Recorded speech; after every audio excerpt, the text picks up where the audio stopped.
Assalamualaikum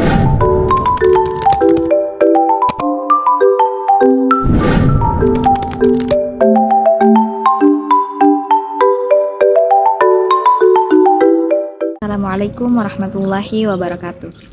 Perkenalkan, nama saya Anis Dewati dengan NIM 2202010078, Program Studi Pendidikan Agama Islam. Adapun di kesempatan video kali ini saya akan membahas tentang sasaran dan ruang lingkup bimbingan dan konseling di sekolah. A few moments later. Yang pertama, ada sasaran bimbingan dan konseling. Sasaran bimbingan dan konseling pendidikan terdiri dari dua hal, yakni sasaran secara umum dan sasaran secara khusus.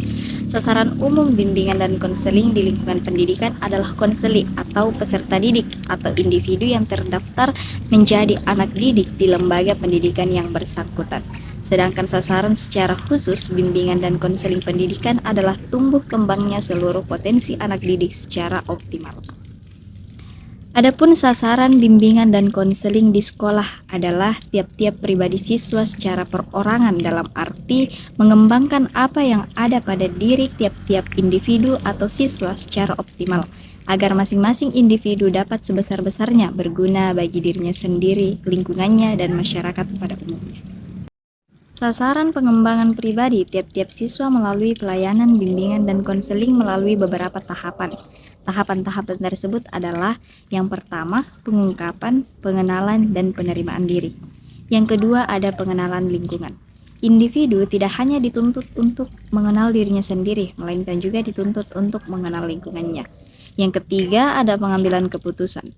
Pengambilan keputusan hendaknya dilakukan oleh individu itu sendiri, atau setidak-tidaknya apabila pengambilan keputusan itu diprakarsai oleh orang lain, misalnya pembimbing atau konselor, keputusan itu hendaknya disetujui oleh individu yang dibimbing.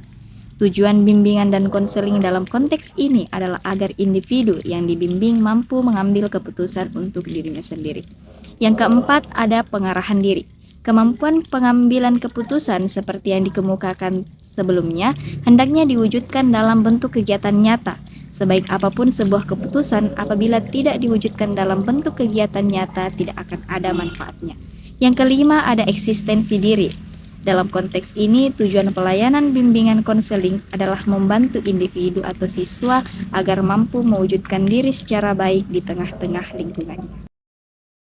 Pembahasan kedua ada ruang lingkup pelayanan bimbingan dan konseling di sekolah. Pelayanan bimbingan dan konseling di sekolah mempunyai ruang lingkup yang luas dan dapat dilihat dari berbagai segi, yaitu fungsi, sasaran, layanan, dan masalah. Yang pertama, ada segi fungsi. Dilihat dari segi fungsi, ruang lingkup pelayanan bimbingan dan konseling di sekolah mencakup fungsi-fungsi sebagai pencegahan, pemahaman, pengentasan, pemeliharaan, penyaluran, penyesuaian, pengembangan, dan perbaikan. Adapun yang kedua, yaitu segi sasaran. Dilihat dari segi sasaran, ruang lingkup pelayanan bimbingan dan konseling di sekolah diperuntukkan bagi semua siswa dengan tujuan agar siswa secara perorangan mencapai perkembangan yang optimal. Yang ketiga, ada segi layanan. Dilihat dari segi layanan yang diberikan, ruang lingkup pelayanan bimbingan dan konseling di sekolah meliputi layanan-layanan seperti: pertama, pengumpulan data; yang kedua, pemberian informasi; yang ketiga, penempatan; yang keempat, konseling; yang kelima, alih tangan kasus; dan yang keenam, penilaian dan tindak lanjut. Adapun yang keempat, yaitu segi masalah. Dilihat dari segi masalah, ruang lingkup pelayanan bimbingan dan konseling di sekolah meliputi bimbingan pendidikan, bimbingan karir, dan bimbingan pribadi sosial.